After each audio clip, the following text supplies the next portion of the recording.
may pusong basa, nagpapakumbaba sa iyong presensya.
Gusto mo na kayo ng inyong mga pawis.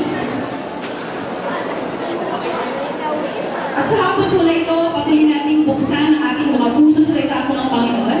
So marahil po yung mensahe dito narinig na po natin. Pero po ang salita po ng Diyos ay hindi kailanman bumabalik na walang nangyari. Amen? Hindi kailanman bumabalik na walang epekto sa'yo. Sabi mo sa katabi mo.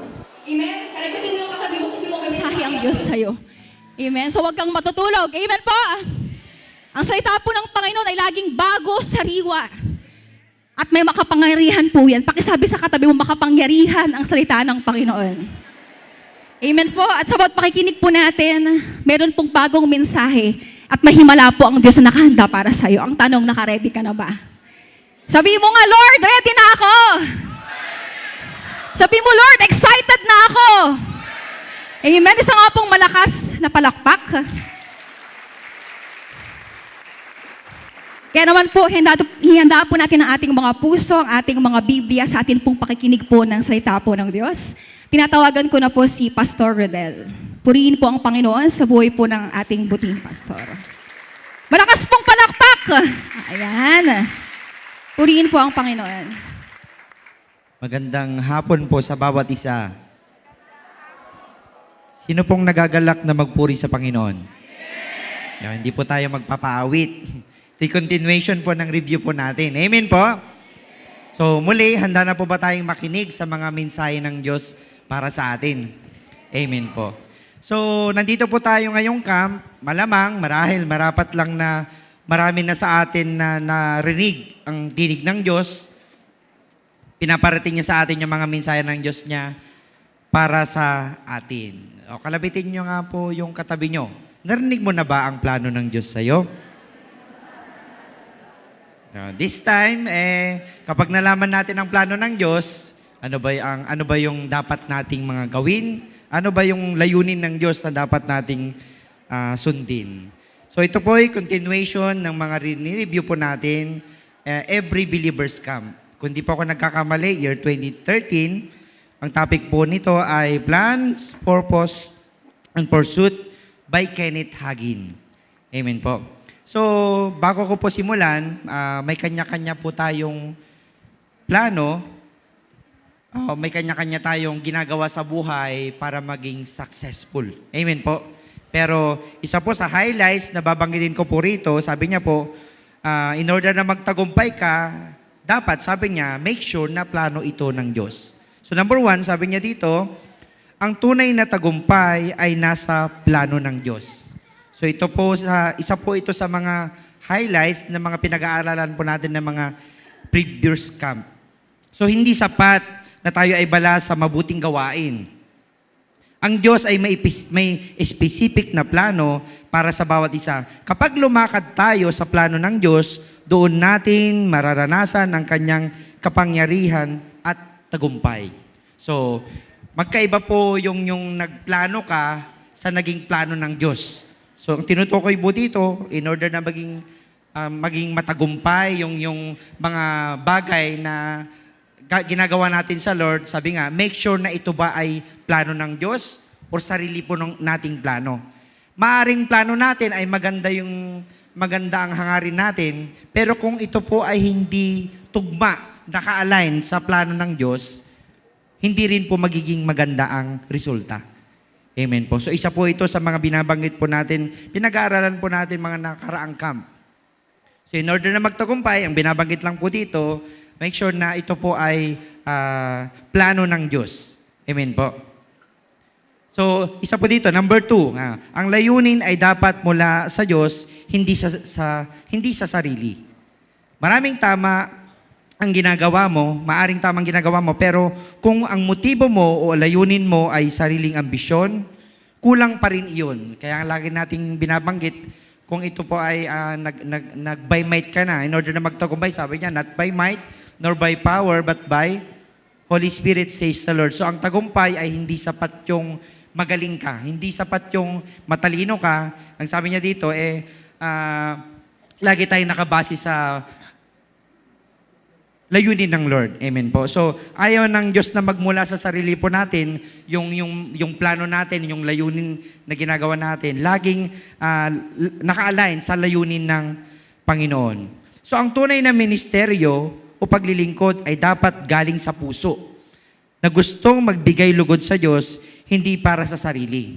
Kaya nga tayo po mga dito sa Rema, kung papasinin niyo, bakit kaya hindi na siya hindi na siya, may mga manggagawa po tayo na na hindi naman dahil sa wala siyang mabiling mga bagay na pansarili niya. Pero pansinin niyo mo, nung sinimulan niyang i-acknowledge ang kanyang paglilingkod, pansinin niyo po, hindi na siya nagpapa-skincare. Hindi niya na iniintindi yung sarili niya. Pag minsan nga, bakit kaya ganon si pastor? Bakit kaya ganito yung sa mga ginagamit ng Lord? Isa lang po ang ibig sabihin niyan. Inuuna niya ang Panginoon bago ang sarili niya. Amen po. Kahit sa mga simbahan po natin, o bilang mga manggagawa, yan po ang tinuturo po sa atin, kagaya ng pinag-aaralan po natin. So, yung layunin na pinapagawa ng Diyos, sabi niya, dapat hindi yung nagmumula sa ating sarili. Amen. So, maging malinaw po sa atin yun. So, in order na makapag-minister tayo ng maayos, sabi niya, dapat nanggagaling sa ating mga puso, hindi sa ating mga puso na nagmumula sa Diyos, hindi sa sarili nating kagustuhan o layunin. At pangatlo, ang Espiritu ay nagpapahayag ng mga plano ng Diyos. Agree po ba kayo doon? Amen po. So, maraming mga plano ang Diyos, maaring mga bagay na ibinibigay sa atin ng Diyos, pero somehow, saan kaya nanggagaling ang mga revelation sa atin ng Lord? Saan madalas ginagamit ng Lord para marinig po natin ang kasagutan sa ating mga katanungan, mga prayers? Yung mga plano ng Diyos, syempre, walang iba kundi madalas sa prayer. Plans are revealed in prayer. So number 2, sabi niya, ang Espiritu Santo ang tagapagpahayag ng plano. Hindi mo madidiskubre ang kalooban ng Diyos sa pamamagitan ng sariling isip o sariling palagay. Amen po. Kaya nga po sa atin, nire-require po sa atin, from time to time, kahit tayo po ay matatagal na, nagsisimula pa lang, ini-invite mo yung isang kaluluwa, ang first step na tinuturo po natin sa kanila ay hindi para mag-tithes, turuang mag-tithes, kundi tinuturuan po natin sila na make sure na malaman nila ang kalooban ng Diyos sa buhay nila. Amen po. At sa atin po, in order na malaman natin ang plano ng Diyos,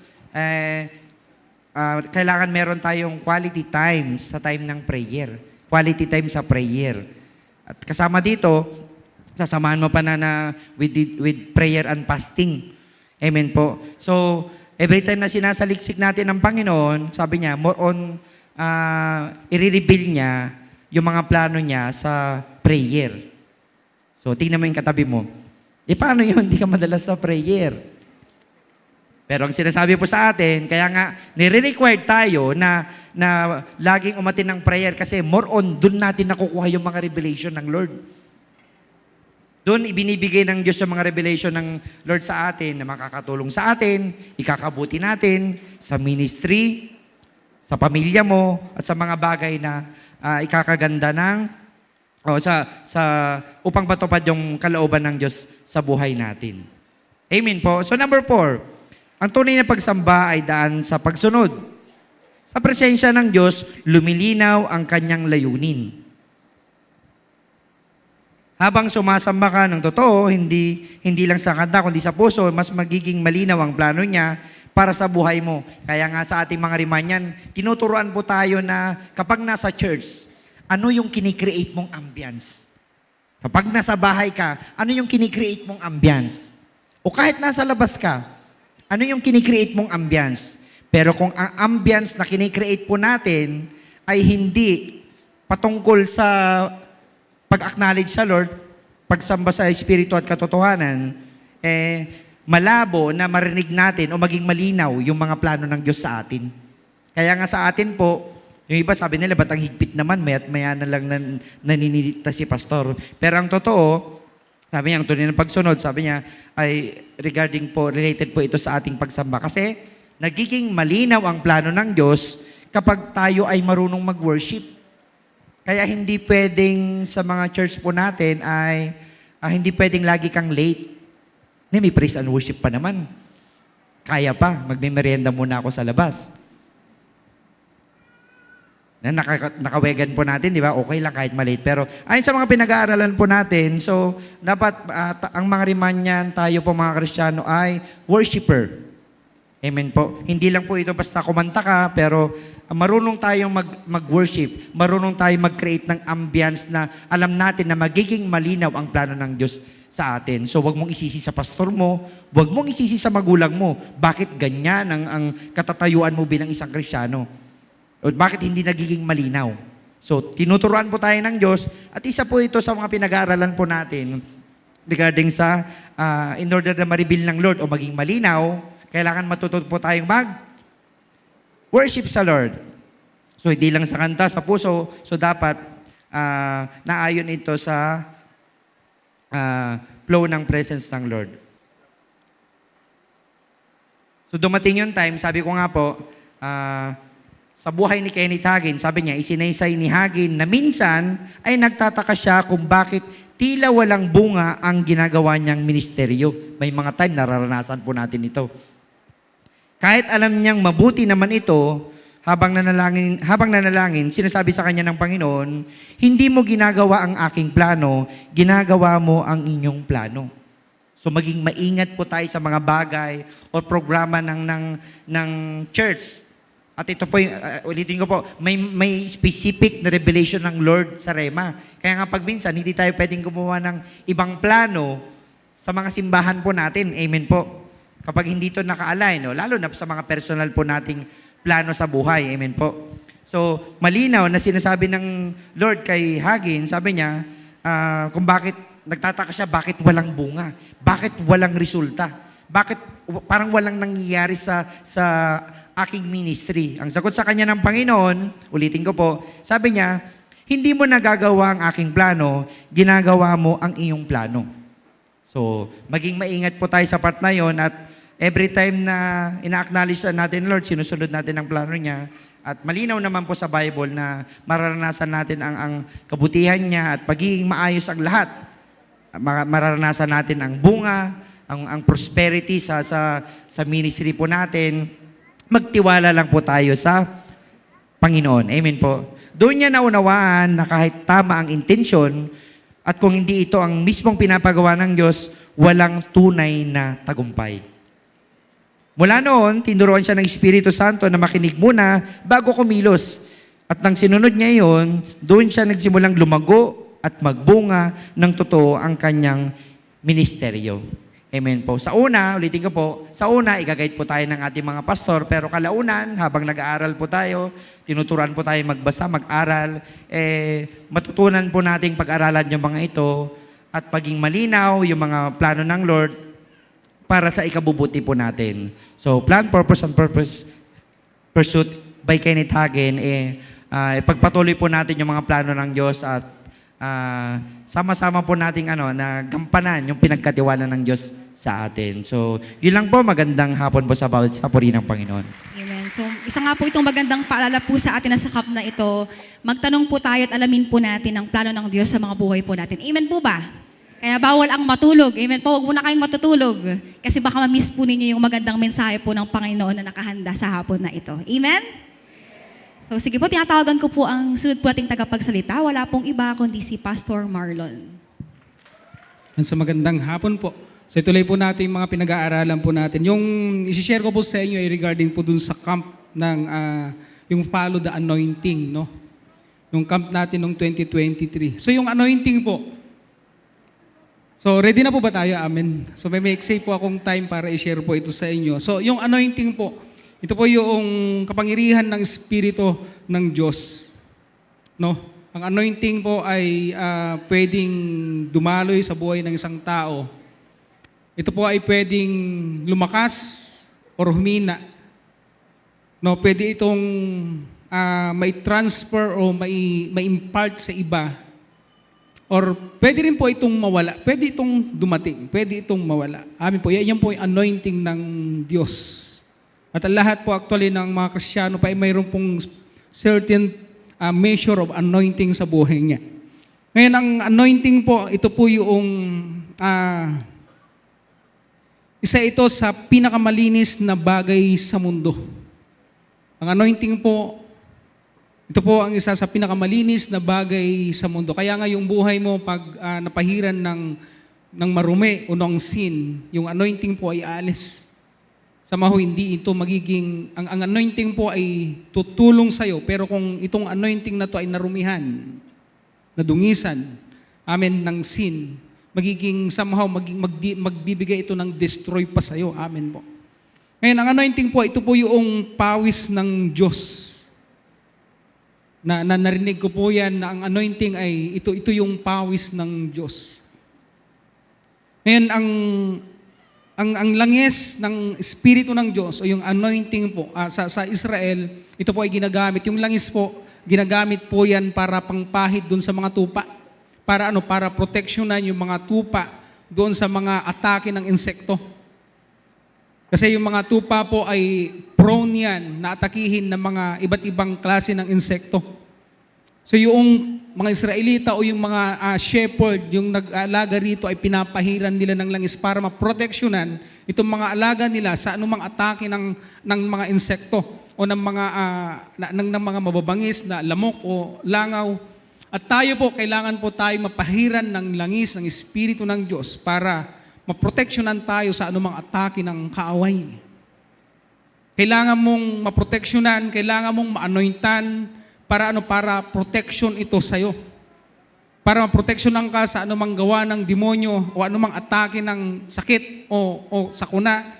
No? Itong anointing po ang nagbibigay sa atin ng protection. So, ang anointing po, ang isa sa, yung apoy ng anointing ay nagbibigay ng liwanag sa buhay natin. Kaya pag may anointing, magiging maliwanag yung buhay mo, yung mind mo, naliliwanagan ka. Yung mind po natin, nagiging maayos. So yung daan mo dahil sa anointing, nagiging liwanag. Amen po. At ang yung langis po, ito po yung ginagamit, actualin po doon sa ilawan. So yung buhay natin, kailangang punong-puno ng langis para yung ilawan natin, yung espiritu natin, yung anointing po na sa atin ay magliliwanag sa buhay natin. Amen po. Pero kung ang langis na to ay napahiran po, ulitin ko, pag ang langis na to ay napahiran ng sin o na haluan ng sin, tulad ni Saul, tinawag siya ng Diyos na maging hari, napaka-anointed na hari. Pero noong naluan ng pagsuway, yung anointing na yun, yung anointing na supposed to be papatay ng mga Nephilim, papatay ng mga demonyo, yung anointing na mayroon sa kanya na napakagaling dapat na hari, na napaka-anointed dapat na papatay ng mga higante. Ngayon, yung anointing na haluan ng pagsuway, nagiging strange fire. Anong ibig sabihin nito? Imbis na tutulong sa kanya, ito na yung nagpabagsak sa kanya. Kaya ingatan natin yung anointing na mayroon sa atin. Amen po. Ang anointing po, hindi po siya palamuti. Ang anointing po ay may purpose. May tatlong bagay na binanggit po rito. One, yung anointing po, kaya ina-anointan ng Diyos dahil sa one, mayroon pong appointment. Ina-anointan tayo ng Diyos kasi bakit ina-appoint ka or ina-assign ka.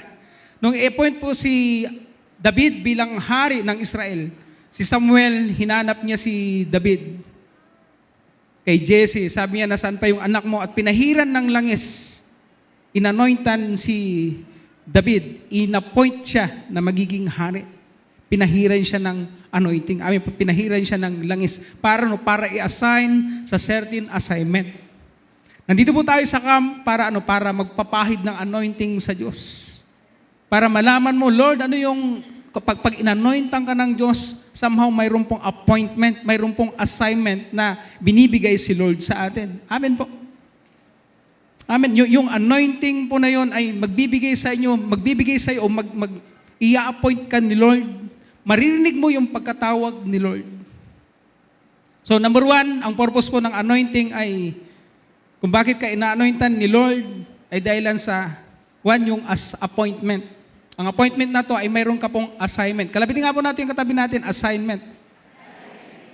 Mayroon kang takdang aralin sa Panginoon. Mayroon kang gagawin. Inihirang ka sa isang bagay na ikaw ang siyang may kakayahang gumawa. Nakita ng Diyos si David, sabi ng Diyos sa David, ito yung taong susunod sa kalooban ko. Kaya siya inanointan ng Diyos. Kung nakita ni Lord yung heart mo na kaya mong sumunod, ikaw yung taong nakita ng Diyos yung heart mo na sumunod dun sa kanyang kalooban, ia-anoint ka ni Lord. Hindi sasayangin ni Lord yung appointment na yun na wala siyang nakita sa'yo sa heart mo na hindi ka handang sumunod. Sabi ng Diyos kay David, sabi niya, ito yung taong susunod sa kalooban ko, kaya siya inanointan ng Diyos. Inasay siya na magiging hari. Amen po. Pangalawa po na purpose po ng anointing ay yung abilidad. Pag inappoint ka ni Lord, pag inassign ka ni Lord sa certain assignment, amen po, bibigyan ka ng Diyos ng abilidad. Kalabitin natin ulit yung katabi natin, abilidad. Bibigyan ka ni Lord ng pwedeng extra na karunungan, higit pa. 10 beses pang maging mas marunong kaysa doon sa mga nag-aral sa Bible School. Magiging mas malakas ka pa kaysa doon sa mga higante na malalaki tulad ni David. Si David, paslit lang eh. Pero yung pinatay niya si Goliath. Makikita mo yung napakalaking bundok, pero dahilan sa anointing, dahilan sa abilidad. Sabi ni Caleb, sabi niya, 85 years old na ako, 80 years old na ako, senior citizen na ako. Pero yung lakas ko hindi pa rin nagbabago. Amen po. Yan yung naggagawa ng anointing. Kalabitin mo nga yung katabi mo, kalabaw lang ang tumatanda. Dahilan sa anointing, yung physical na katawan mo, yung mind mo, yung heart mo, amen, lumalakas. So bibigyan ka ni Lord ng abilidad kung paano mo pangalagaan, paano mo rin po i-manage yung pinagkatiwala ni Lord sa iyo. Hindi madaling i-manage ang Israel. Pangalawa, ang titigas ng ulo nila, amen po. Pangalawa, complain sila ng complain. Pero binigyan si David ng anointing para i-manage yun. Pangatlo po, ang purpose po ng anointing ay accountability. Ibig sabihin, mayroon kang pananagutan. Ang anointing na pinagkatiwala sa iyo ni Lord ay mayroon pong accountability, mayroon ka pong responsibilidad. Ang anointing na to ay hindi po parang pang-display. Ang anointing na pinagkatiwala ni Lord sa iyo, yung pinahid niya sa iyo, yung langis na banal na langis o yung espiritu, yung anointing, yung kapangyarihan na yun, ay hindi po pang-display. Ito po ay isang accountability or responsibility. Kailangan nating makita ito. Amen po. Kaya hindi mo dapat nilalaro-laro ang anointing na pinagkatiwala ni Lord sa iyo. Hindi mo dapat pinaglalaro-laroan ang anointing.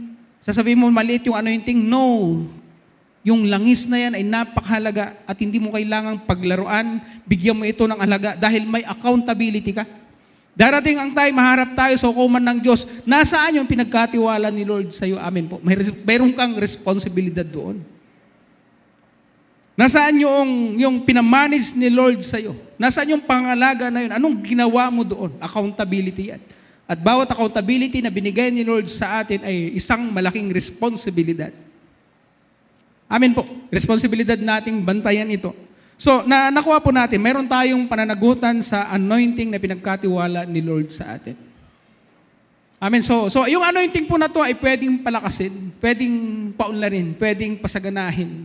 Depende ito sa iyo. Amen. So, ito po yung isa sa bagay po na kailangan nating i-maintain sa buhay po natin kasi without the anointing, without yung kapangyarihan ng Diyos na dumadaloy sa buhay natin, without yung anointing na yun, kung wala ang kapangyarihan ng Diyos, hindi tayo aandar, papalya tayo, babagsak tayo. Kaya ang makamp natin, glory to God, sa camping, amen, yung pagpatong ng kamay ng mga pastor po natin, simpleng na-anointan tayo. Amen po. Sa simpleng worship natin sa Lord from our heart, na-anointan tayo. So every camp, nandiyon yung anointing ng Diyos, nandiyon yung pagpahid ng langis ng Diyos sa buhay natin para i-reappoint ulit, i-reassign ulit. Para maging maliwanag muli, yung langis na aandap-andap na yung apoy, na aandap-andap na yung langis na paubos na, madadagdagan ulit. Yung mga nakalimutan nating accountability o yung responsibility natin nakalimutan, ma-enlighten ulit. Amen po. Kung naguguluhan ka at nangihina ka, punta ka ng camp, paglabas mo, malakas ka ulit. Yan ang nagagawa ng anointing. So yung anointing sa buhay natin, pangalagaan natin, i-enhance pa natin, amen po, palaguhin pa po natin. So paano natin ito nakukuha? Through prayer, through pagbabasa ng Bible, pag-aaral, at somehow sa mga association natin. Kaya kalabitin mo nga yung katabi mo, piliin mo yung association mo. Hindi yung kung sino-sino lang. Amen? Amen po. So yun lamang po, tinatawag ko po si Pastor, I'm sorry, si Pastor Mulo. Okay, sige po, tuloy niyo po yung pag-wow niyo. Okay, so, ang i-review ko po ay part pa rin po ng topic ng 2016, Fulfilling Your Destiny by Staying Full. At ito po ay yung iba't ibang paraan ng pagdeposito sa heavenly account.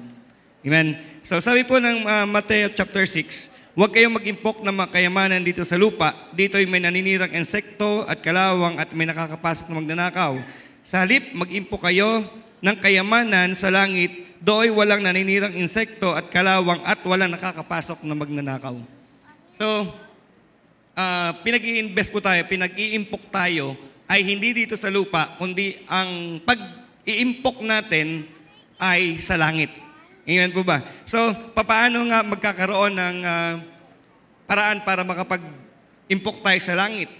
At nabanggit na rin po ni Pastor Eddie tungkol doon sa account at babanggitin ko rin po ngayon sa inyo. Dito po sabi sa Philippians chapter 4 verse 15, "And you Philippians yourselves will know that in the early days of the gospel ministry, when I left Macedonia, no church entered into partnership with me and opened up account in giving and receiving except you only." Okay? Sabi doon, kayo lamang yung nag-open ng account. Ngayon, ito po, paano tayo magde-deposit sa heavenly account? Kung wala ka namang heavenly account. Amen?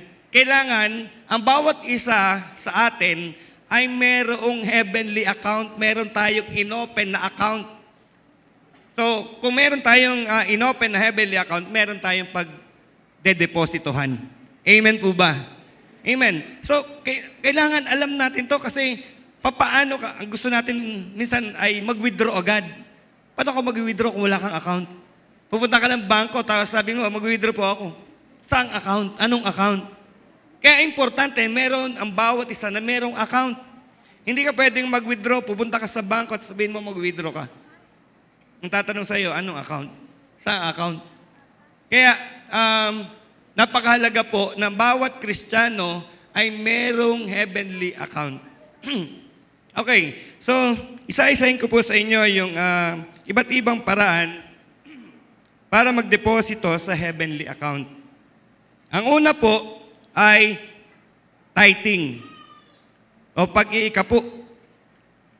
Ito yung unang paraan para mag-deposit sa langit. At makikita po natin sa Malakay chapter 3 verse 10 na sinabi doon, kapag dinala mo ang iyong mga ikapo, ang iyong mga tithes, saan? Sa templo, sa church. Sabi niya doon, bubuksan niya ang durungawan ng langit at ibubuhos sa iyo yung mga pagpapala. Amen? Meron na agad na masasabi kung papaanong makakapag-withdraw ka. Kailangan mag-deposit ka sa pamamaraan ng pagtatites. Amen? Tanong yung mga katabi mo, nagtatites ka ba? Okay. So, kapag nagtatites ka na, may karapatan kang mag-withdraw sapagkat nag-tites ka. Okay? So, yung pagpapala niya, hindi lamang dito sa lupa, maging sa langit. Kaya, andun po, yan yung una na paraan para makapag-deposit ka. Yan nga po, gaano kadami yung madideposit mo, depende kung gaano ka-regular na mag-tithes. Amen? Kung regular yung pag-iimpok, ay siyempre mas madami, mas mabilis ang pag-iipon. Okay, so yun po yung una at napakahalaga po ng tithing sapagkat talagang ino-honor ng Diyos, wala pa yung law pero nandun na po yung pagtatites. Amen. So kaya ito po yung paraan. At pangalawa po ay sabi dito, giving to the poor. Sabi ng Proverbs 19 verse 17, parang pagpapautang kay Yahweh ang pagtulong sa mahirap, pagdating ng panahon si Yahweh ang magbabayad. Amen? Kapag daw po tumutulong ka sa mahirap, ano ba? Andun na kulang ang pangkampi. Amen? Gustong umattend ng camp. Sabi doon, ang pagtulong sa mahirap, ang pagtulong sa mga nangangailangan ay parang pagpapautang kay Yahweh. At pagkatapos, andon na, sabi doon, pagdating ng panahon, si Yahweh ang magbabayad. Amen? Ito yung nakalagay dito sa Proverbs. Kaya, kung halimbawang nakakaluwag ka ngayon, nandun yung huwag kang mag-alala. Kung nagtumulong ka, doon sa kapatiran mo na nandun yung hirap, nandun yung kakulangan. Sabi dito, nagpautang ka kay Yahweh at siya ang magbabayad noon. Sa isang form po ng pagde-deposit sa heavenly account at napaka-importante na meron tayong i-deposit, iba-iba nga po, iba-iba ang ways para tayo po ay makapag-deposit sa heavenly account. Okay? So, pang-tatlo, investing in the gospel. Yan. Yun yung pangatlo, investing in the gospel. Paano? Sa pamamagitan ng pagsunod. Sabi po ni Pedro, tanong ni Pedro sa Panginoong Yesus dito sa Marcos chapter 10, verse 28 hanggang 30. Nagtatanong si Pedro, sabi ni Pedro, Panginoon, paano naman po yung para sa amin? Kasi sumusunod sila kay Jesus. Sumusunod sila.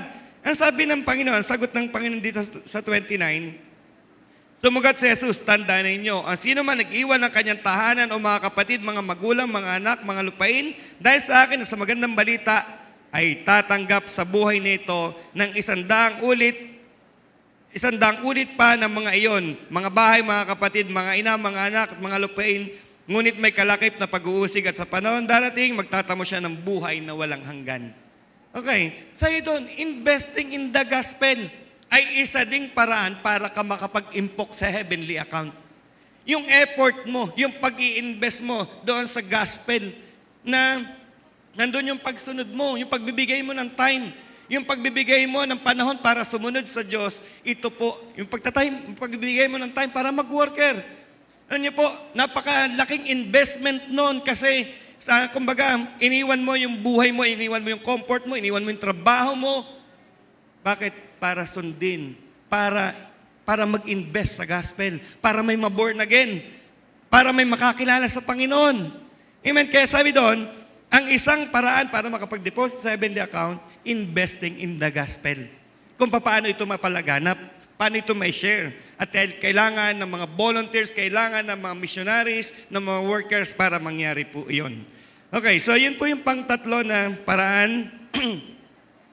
And number 4, giving us a praise to God. Yan, sabi ng Psalms 118 verse 1, give thanks to the Lord for He is good, for His mercy and loving kindness endures forever. So, bilang pagpupuri natin sa Diyos, amen, yung pagbibigay po natin, yung pagbibigay natin, andyan po yung sabi nga ay God loves a cheerful giver. Amen. So, yan po ay isa din sa paraan para po tayo ay makapag-invest sa heavenly account. Amen. So number 4 na po yan. And number 5, last po, ay sa pamagitan ng partnership. Pamagitan ng partnership, tayo po ay nagde-deposit sa heavenly account. At yan, dito po sa atin, dito sa Rema, ay ito po ay isa pong pinapractice natin, yung partnership. Amen. Sino na po dito ang nagpa-partnership? Sino na po dito ang nagpa-partnership? Praise the Lord. So, napakahalaga po na meron tayong partnership. Bakit? Ito po ang ginagamit natin dito sa Rema para makapagbukas, para makapagsimula tayo ng mga simbahan, para mga worker po ay nasusuportahan sa kanila pong pagmimisyon. So, yan po yung iba't ibang paraan para makapag-deposit sa heavenly account. At mahirap po, ulitin ko, mahirap mag-withdraw kung wala kang account. Kaya dapat mag-open po tayo ng account at paraan para ma-maintain natin, para makapag-deposit pa tayo. Andyan po yung iba't ibang ways para tayo po ay makapag-deposit sa ating mga heavenly account. Sa ganon, sasagana, giginhawa, at magiging masaya ang atin pong mga buhay. Maraming salamat po. At ina lamang. Pastor Larry nga pala. Pastor Larry. Next po. Magandang hapon po. Hindi po ako contractor Hindi rin po ako congressman. Okay? Yan po, kumusta po tayo mga kapatid? Yan po. Sige po, ituloy po natin. Amen? Last year, 2024, ito po ay part ng turo or binahagi sa atin ni Pastor Boy, ang bilin, sabi niya. Mga kapatid, sino po ba yung mga nandito last year? Taas po yung kamay. Yan. Alam po natin, amen po, may narinig ka. I'm sure, narinig mo ang bilin ng Diyos. Amen po, kumusta na ang bilin sa'yo? Amen po? Sabi niya po dito, pagka ikaw ay naliligaw, ikaw ay gagamit ng Waze. Tama po ba? O kaya Google Maps. Ayan, Google Maps. Pagka sinabi nung Waze, 1 oras at kalahati, nakakarating ka ba doon ng 1 oras at kalahati? Tama po ba yung sinabi ng Google Map? Di ba minsan dinadala ka na sa mga iskinita at bundok? O kaya yung 2 oras ay 3 oras. Tama po ba? Mga kapatid, sa ating buhay, kailangan alamin mo ang bilin ng Diyos. Kasi po, ito ang magliligtas sa'yo. Ang Waze po, nagmi-miscalculate, mapupunta ka sa road close, minsan may stress ka. Tama po ba? Pero ang bilin ng Diyos, ang God's ways, His direction never fail, never miscalculated, never delay. Hindi siya pumapalya. Amen po? Hindi rin siya, ay ganito, tansyahan, ganito. Hindi. Accurate, hindi siya delay, hindi rin siya tamang-tama o saktong-sakto siya. Amen po ba mga kapatid? Hello? Ito po, alamin mo yung kalooban ng Diyos. Sabi niya dito, align your prayers with God's plan.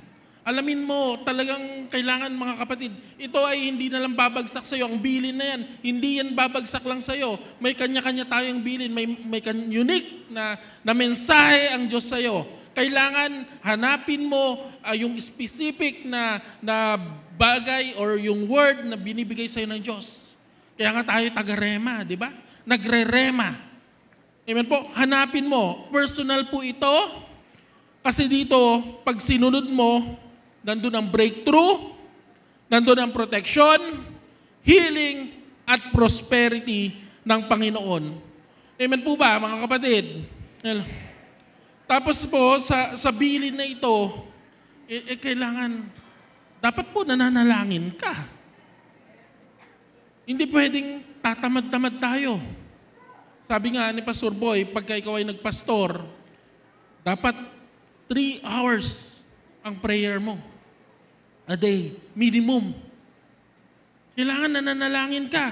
Inaalam mo yung instruction ng Diyos, yung bilin sa'yo ng Diyos. Inaalam mo yung utos sa'yo ng Panginoon. Amen po? Si Moses, mga kapatid, kada nandun ang troubles or nandun ang matinding sitwasyon or problema, siya po ay nakikipag-usap sa Panginoon. Kinakausap niya ang Diyos at binibigay sa kanya ang instruction. At alam niyo po, ito ang nagligtas sa kanila. Ito ang nagtawid sa kanila sa mga obstacles or mga sitwasyon ng buhay nila nung sila po ay nasa wilderness. Sa atin po mga kapatid, hindi pwedeng wala lang, nag-ali-aleluya ako sa camp, after ng camp, nasan na? Nakuha mo ba ang bilin? Hello? Minsan, sa atin po kasi, yung bilin na yan, nawawala. Nakakalimutan. Amen po? Pero po, sabi niya dito, kailangan ito po ay sinasaliksik. Nakaligay rin po dito, kailangan nagpapasting ka. Ano pong ginagawa ng fasting?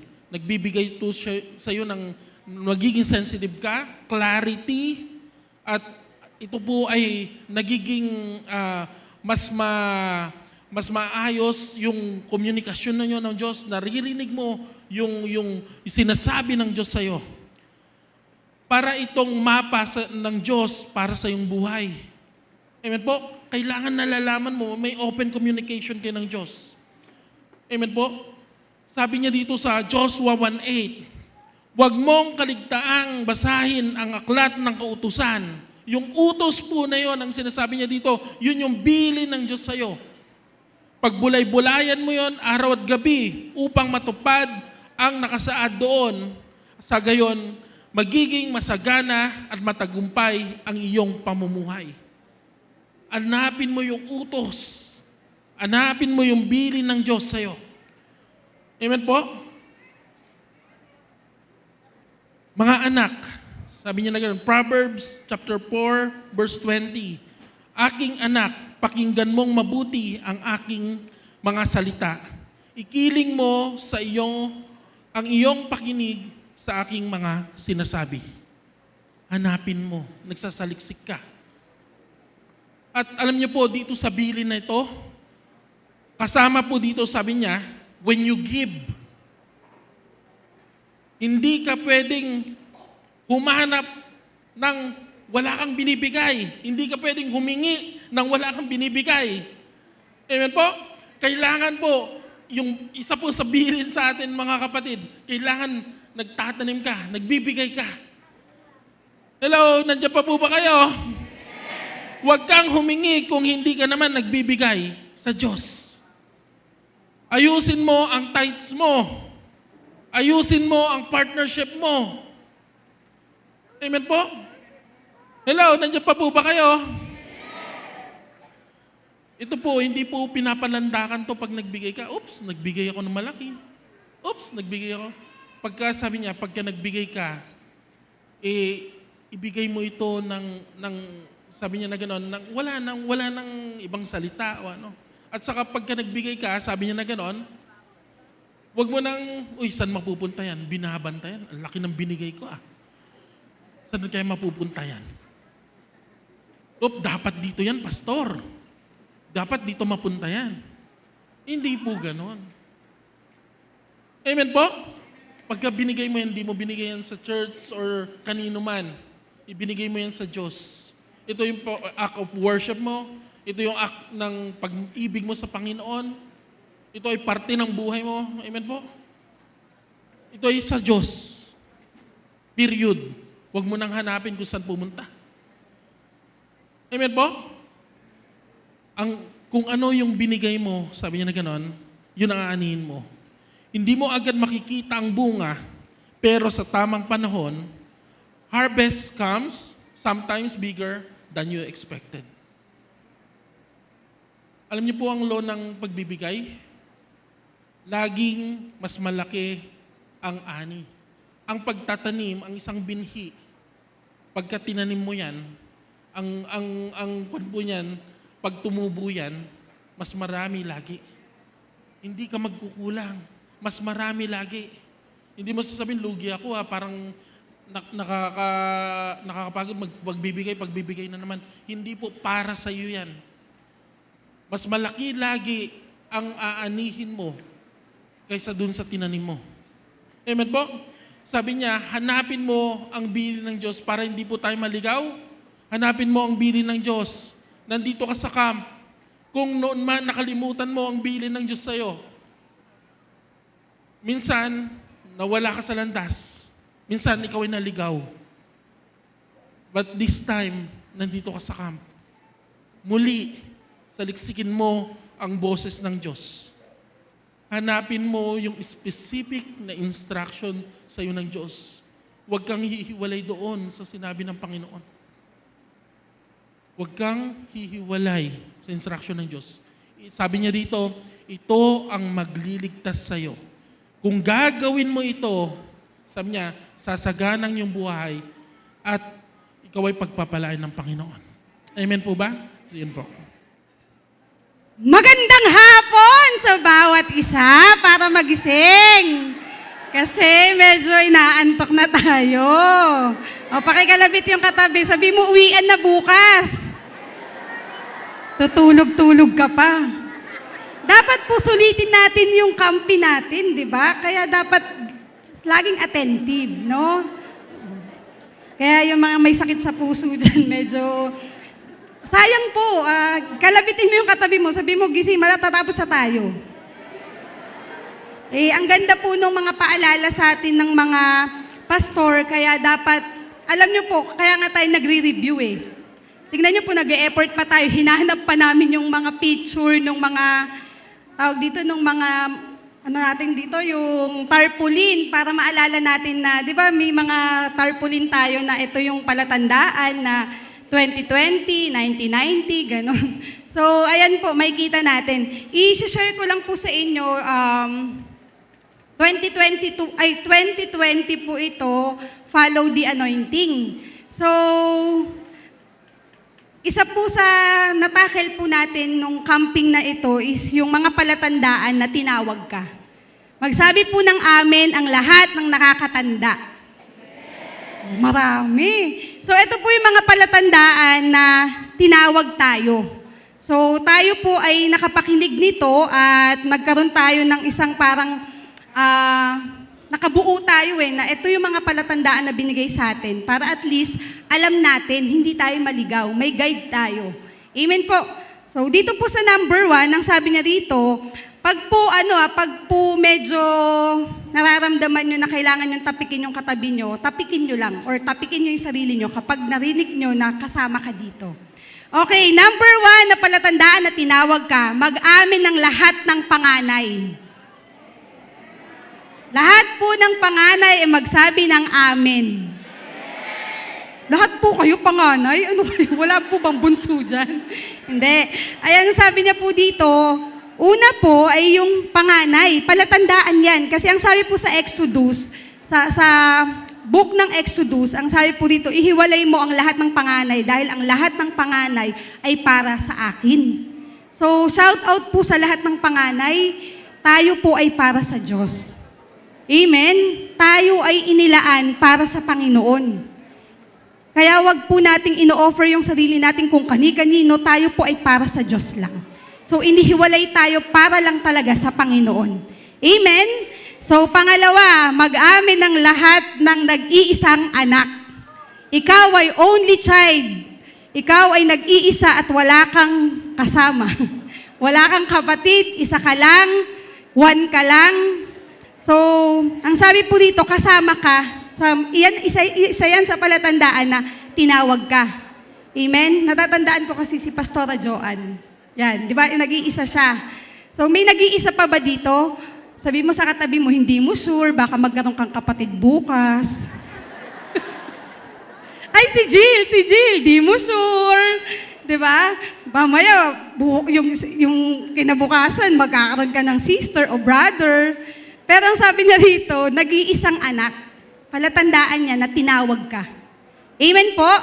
Pangatlo po, ang sabi niya rito,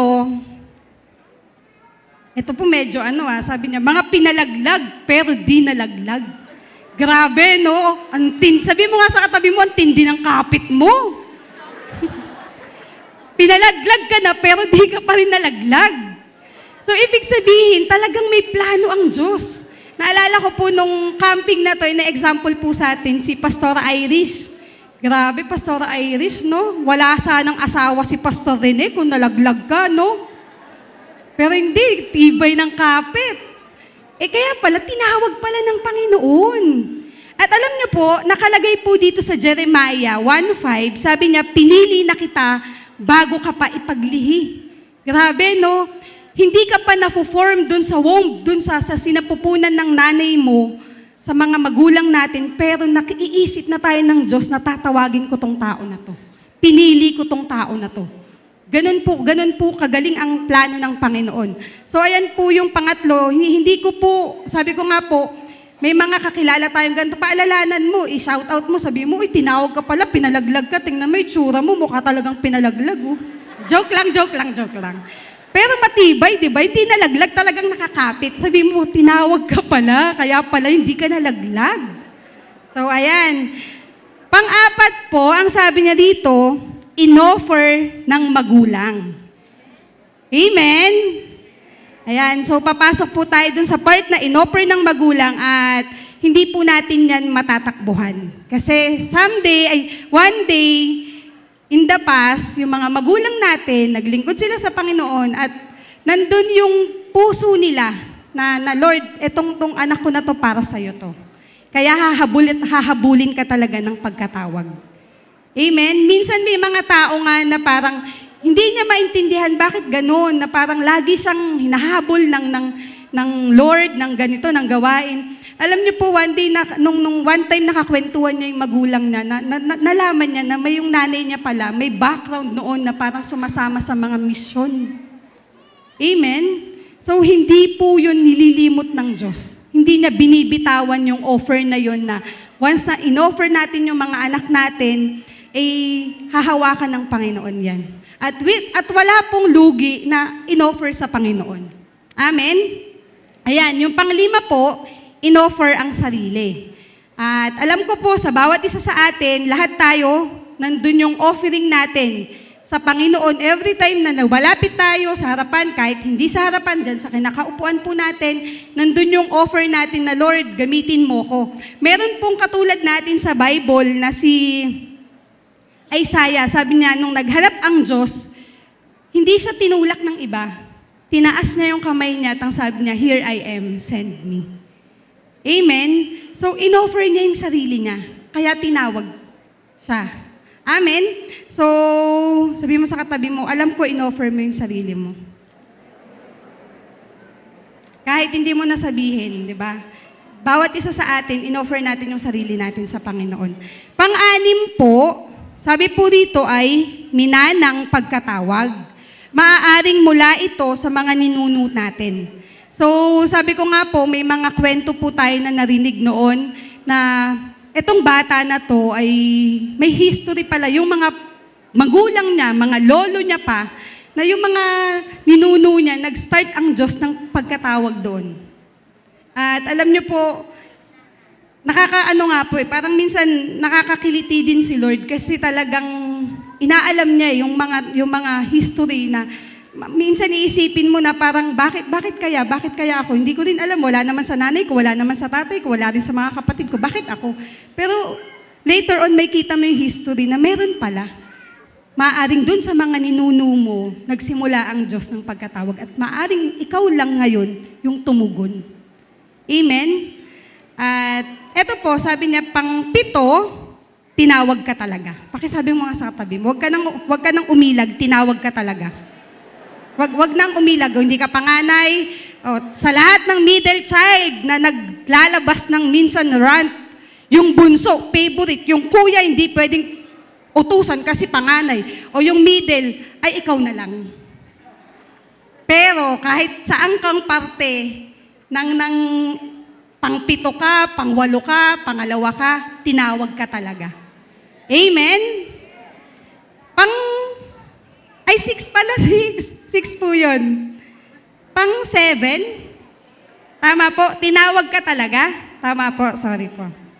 Pang-8 po natin, alam ng pastor mo na tinawag ka talaga. Hello po. Alam po ng mga pastor natin na tayo po ay tinawag talaga. At alam niyo po, meron pong kwento dito sa Bible, nung si Samuel po ay natutulog, alam niyo naman po yung familiar tayo, no? Naririnig niya yung boses ng pastor niya at pumupunta siya. Sabi niya, Pastor, bakit po? Yung pastor naman, sabi niya, hindi ko to tinawag. Sabi niya, matulog ka na, hindi kita tinawag. Pangalawang beses, bumalik siya ulit kasi naririnig niya eh. Tapos sabi ng pastor niya, alam ko na. Sa pangatlong beses na narinig mong tinatawag ang pangalan mo, ganito ang sabihin mo. Alam ng pastor mo. Pakisabi mo nga sa katabi mo, alam ni pastor. Alam po ng pastor natin na tinawag po tayo. Amen? Anong number na po tayo? Pang 9. Okay. Taas ang kamay ng lahat ng taga-Rema. Ba, wala yata kayong kamay ah. Pag taga-Rema ka, tinawag ka. Amen? So wala talagang takas. Pag taga-Rema ka, sabi dito, tinawag ka. Amen po. Alam nyo nga, sige, paano na po mabilis lang kasi itong akin. Alam ko nung first day, pinarinig po dito yung kanta na na-compose yung sa Rema. Alam nyo, nung narinig namin yun nung una, na-bless nga ako kasi sabi ko, grabe ang special naman ng Rema. Siyempre, taga-Rema din ako. So, ang sweet lang ng Panginoon na na-compose yung kanta para sa atin. Na every time na naririnig niya daw na, Rema, Rema, Rema. So, wala lang. Kinukuha ko yung kopya kasi gusto ko ako ang kakanta. Bakit pinarinig dito? Ayaw eh. Sabi ko, pwede pong hingiin. Ay, hindi pwede, pirate. Diba? So, pero nakaka-bless kasi imaginein mo, ang lapit ng puso ng Panginoon na may mga tao na hindi siya taga-Rema, pero nung narinig niya yung pangalan ng taga-Rema, na dumikit sa kanya eh, at to the point na nakapag-compose siya. Amen po. So, taga-Rema tayo, tinawag tayo. Okay? Number 10. Sabi nga dito, dinikit ka sa pastor para mamana mo ang calling nila. Pakisabi nga sa katabi mo, huwag kang lalayo ngayong narinig mo yan. Huwag mong layuan si pastor. Pero sabi niya dito, dinikit ka sa pastor. Biblical po ba to? Yes.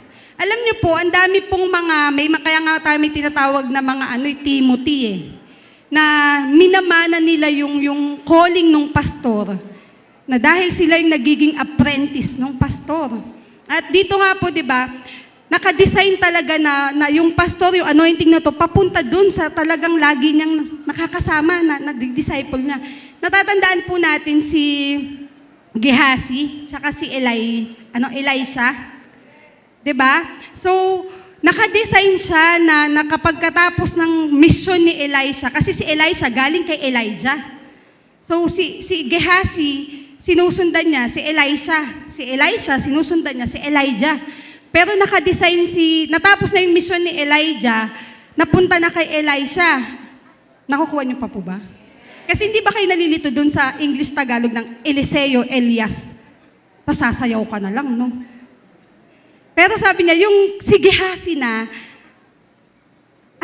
parang alam niyo yung domino effect yun papunta na sa kanya yun Tayo pa rin ang mamimili. Pero tinawag ka dahilan. Hindi ka basta lang ididikit ng Diyos sa pastor mo.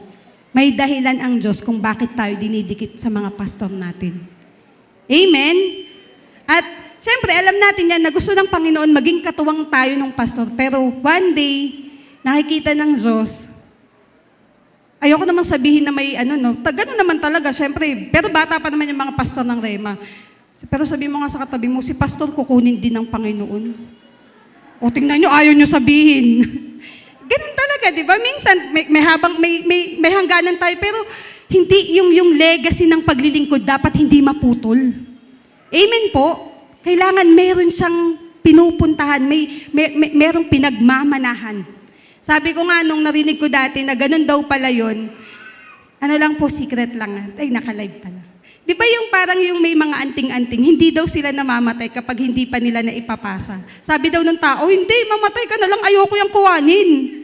Kasi di ba ayaw nila, parang awa mo na, kuhanin mo na. Talaga kailangan ipasa nila eto po, ang sabi po dito, isang palatandaan,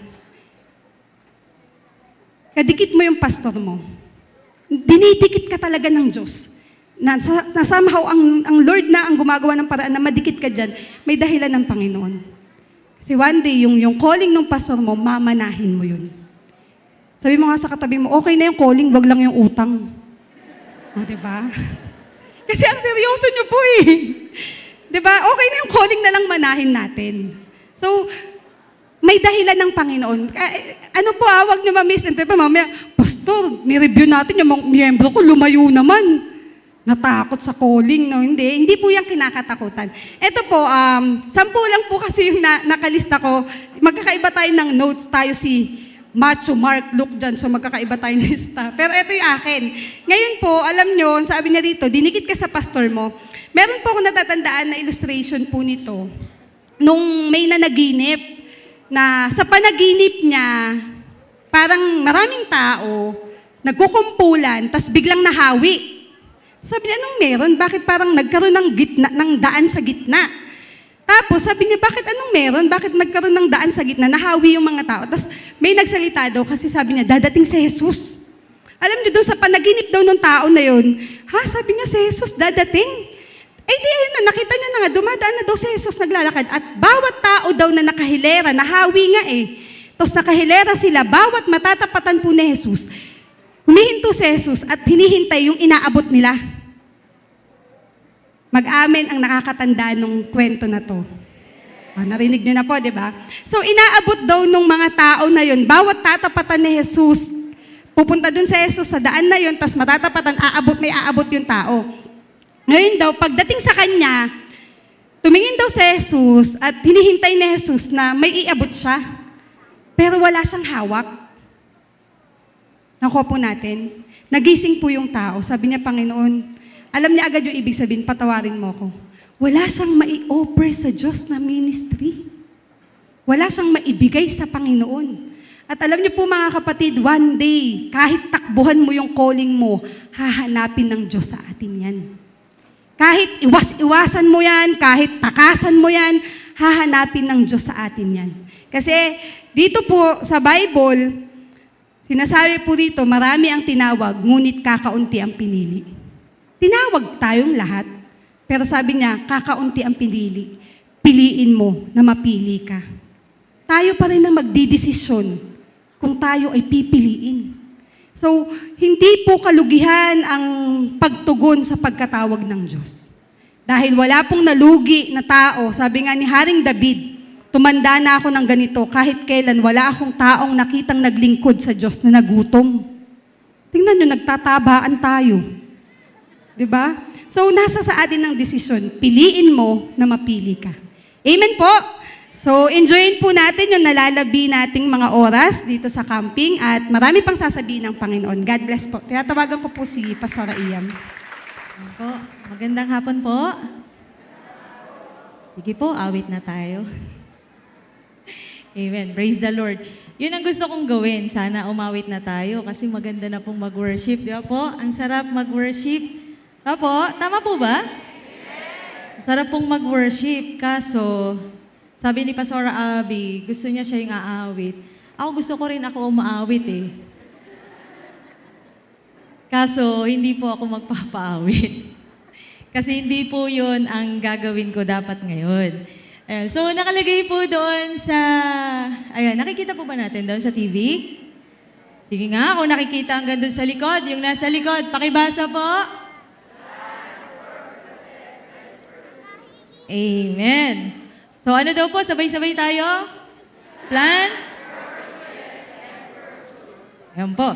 Okay, miksi lang po ito. Ayan. So, plans, purposes, and pursuits. Doon po sa plans, sa Tagalog ay... isa lang yun. Plano lang eh. May S. Diba? Mga plano. Ayan. So, sabi niya, plans, purposes, and pursuits. So, andun po yung, nung 2014 po yan, dito po sa Piniel.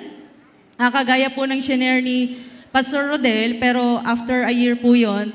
So, tinuloy po ng Panginoon yung itinuturo po sa atin yung plans, purposes, and pursuits. Yung plano, o yung plans, mga plano, ano po ba yung mga plano natin? Kagaya ng sinabi ko sa inyo kanina, gusto ko sana mag-worship na, plano ko sana mag-worship na. Pero hindi po yun ang layunin. Yung purposes. Ano ba yung layunin? Di ba po? Ano ba yung layunin mo dun sa plano mo? Kasi sabi nga po dito sa ano po na ito, sa itinuro po sa atin ng Panginoon noong 2014, maaring makuha mo yung plano ng Diyos, pero mali yung layunin mo. Maaring makuha mo, ulitin ko po, maaring makuha mo yung plano ng Diyos, pero mali ang layunin mo. Kapag naging mali ang layunin mo, magiging mali na ang ating ipupursige o yung pursuits. Ang pursuits po ay yung ano ba yung ipinupursige mo? Ano yung itinutulak mo? Ano yung, kumbaga, ano yung gusto mong isagawa? So, kagaya po sa atin dito, sabi ni Pastora Abby, ito ang mga signs na ikaw ay tinawag ng Diyos. Unang-una, panganay ka. Maring gusto mong maglingkod sa Panginoon, pero maring narinig mo ang plano ng Diyos sa'yo na maglingkod ka, pero ano ang layunin mo sa paglilingkod sa Panginoon? Halimbawa, kaya ka magwo-worker kasi andun yung crush mo sa de-deployan mo. So, mali yung purpose, mali yung layunin. Halimbawa, sa pagbibigay, sabi ni Pastor Mulo, yung benefits po, ano po, yung pagbibigay. Maaring gusto mong magbigay, pero kaya ka lang pala magbibigay kasi gusto mo, kontrolado mo, yung iyong pastor. Oy, nag-aabono ako lagi akong maraming dinodonate sa church. So, pwede ko nang kontrolin yung aking pastor kasi supporter ako ng simbahan. So, sabi po dito, plans, purposes, and pursuits. Ano yung plano mo? Nakuha mo ang plano ng Diyos, pero kung mali ang layunin mo, yung purpose, magiging mali na rin po ang ating ipupursige. Ayun, yung itutulak mo. So, meron po dito, meron po ditong isang example po si Kenneth Hagin, na one day daw po, Mother's Day. Pakikalabit yung katabi. Sabi mo sa kanya, "Hello, Mother." Mother's Day po. So, ngayon, Mother's Day, usually, di ba, sa mga simbahan, meron pong mga mga iba't ibang services. Katulad ngayon, ito po ay camp meeting. Camp meeting po ito, camping. Bawal dito ang hindi pa mananampalataya. Bawal dito ang hindi pa believer sa English po. Kailangan dito ay mananampalataya na. Meron pong mga services tayo, prayer meeting, meron tayong midweek service, may Sunday service, at ganito po, camp meetings. Ngayon, eto po, sabi nga ni doon po sa topic na ito, sinishare ni po ni Kenneth Hagin, minsan ang mga Kristiyano, kaya po hindi nila nakukuha yung best doon sa plano ng Panginoon. Kasi ang gusto po ng mga Kristiyano, yung plano ng Diyos, hindi nila, kumbaga po, yung plano nila, ang ipupush nila sa Panginoon na, Panginoon, ito ang gusto namin gawin ngayon. Ipagpe-pray niya na pagpalain ng Panginoon yung plano na yun. Kaso, ang sabi ng Panginoon, minsan, sige, sasamahan ng Lord yung mga tao na yun. Pero, ito po, hindi maibibigay ng Panginoon yung best talaga kasi hindi pwedeng sang-ayunan ng Diyos yung hindi niya kalooban. Amen po? So ngayon, dito po, si Kenneth Hagin, sabi niya, Mother's Day, noon time na yon magsuservice. Ang service po ng umaga, nag-service sila ng umaga, and then sabi niya, sige, mamayang gabi na lang tayo magsuservice para sa Mother's Day. Ngayon po, ang nangyari, yung sermon, syempre, ng pastor, pinaghahandaan yan eh. Ngayon, naka-ready na siya para mag-sermon nung gabi na yon. Pero ito po, bigla po niyang narinig ang sinabi ng Panginoon, na sabi ng Lord sa kanya, hindi ka magsisermon ng about sa Mother's Day, mamaya ikaw ay magpapatong ng kamay sa mga may sakit. Ngayon, naka-ready na po si Hagin na mag-serve. Naka-ready na po siya na mag-sermon para sa mothers. Nakikipagtalo po siya sa Panginoon. So sabi niya, Panginoon, hindi. Sayang yung sayang yung inihanda kong sermon. Minsan, di ba, ganun po tayo. Ipipilit mo, hindi, pinaghandaan ko to pinag-aralan ko to Ang ganda-ganda ng ituturo ko Akmang-akma sa sitwasyon, sa panahon. Hindi pwede. Pero ito po, ang sabi sa kanya ng Panginoon, mamaya, after ng awitan, mag-lay hands ka sa mga may sakit. So, pangalawang beses po, inilalaban na naman netong ni Kenneth Hagin. Sabi niya, hindi, Panginoon, kasi anong iisipin ng mga tao kung magle-lay-hands ako? Hindi, kumbaga nakaprograma na. Expected na ng mga tao na ngayon ay Mother's Day. Expected na nila yung programa namin na gagawin namin. So, pangalawang beses po. Ngayon, sumagot na naman ang Lord sa kanya. Ang sabi sa kanya ng Panginoon, mag-lay hands ka sa mga may sakit, mamaya, after nilang umawit. Alam niyo po, yung kumakanta daw, ang ganda-ganda pa ng kantahan, kung kayo po ay nakarinig na ng awitan po nitong ministry po ni Kenneth Hagin, ang ganda. Di ba dito po may tatlong mga nganta, may mga bosesan? Maganda na po ang kantahan ng Rema. Pero sa kanila, may pakulot-kulot pa. Ngayon po, sabi niya, hindi ko naintindihan. Hindi ko narinig na yung kantahan nung magandang kantahan. Kasi siya sa Panginoon na, hindi, Mother's Day ngayon. Ayan, sabi niya, plans, purposes, and pursuits. Ano yung plano ng Diyos? Ano yung layunin ng Panginoon? Ito dapat ang iporsige mo. Ito dapat ang itulak mo. Yung plano at layunin ng Diyos sa buhay natin, yun ang itutulak mo. Yun ang ipupursige. Pagsusumikapan mo na ipatupad.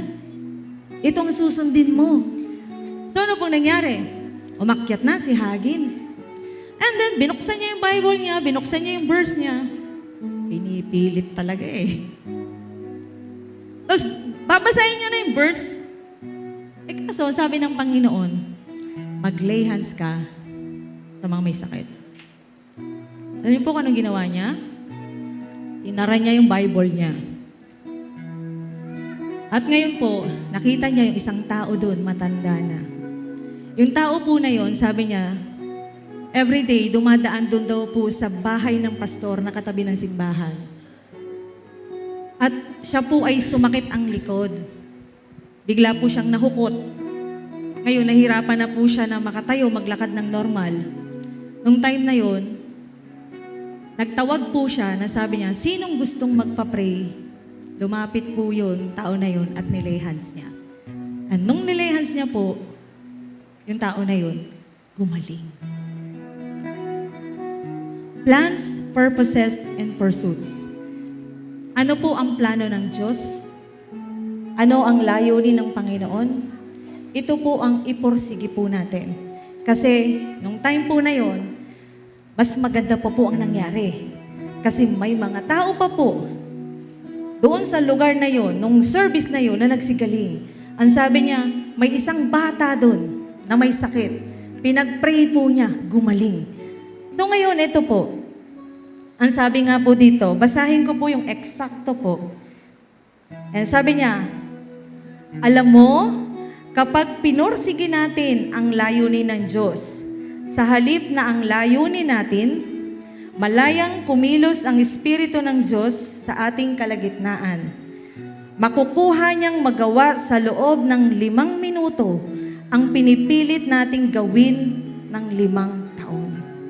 So dito po, sa believers meeting natin, kaya nga kung hindi ka marunong mag-respond, hindi po tayo marunong makinig at sumunod sa ipinapagawa ng Panginoon sa atin, hindi ka mapupuspos eh. Tulad kanina, di ba po, ang sarap na magtatalon, umawit. Yung iba, ayun, tulala pa rin, uuwi na bukas. Nakahalo kip-kip, antok pa rin. Sayang. Diba po? So sa atin po, kailangan, kapag alam mo, ito ang plano ng Diyos, ito ang layunin ng Panginoon, ipursige po natin. So sa ating buhay, tayo po, ang plano ng Panginoon sa iyo, ang pagkatawag ng Panginoon sa iyo, nalaman mo na, alam na po natin, yan po ang ipursige mo sa iyong buhay. At doon po natin makukuha ang best ng Panginoon sa ating buhay. Amen po? Glory to God po.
unanswered prayers. Lord, patuloy Panginoon, nagtuloy mo kami sa camping na ito sa pangalan ni Jesus. So, alam mo na masarap ko na mag-ul. Alam mo na dito para mo yung anointing. Pupunta tayo sa Divine Seminar. I-set lang po natin yung heart natin. Ano po, alam niyo po kahapon, kagabi ba? Sa araw na lang. Alam mo habang nag-worship tayo, may sumasabay. Akala ko wala. Tapos yung kasama po natin, naririnig din nila na parang may something na sumasabay talaga sa atin. Ganun. So ngayon po, nandito pa po yung anointing, no?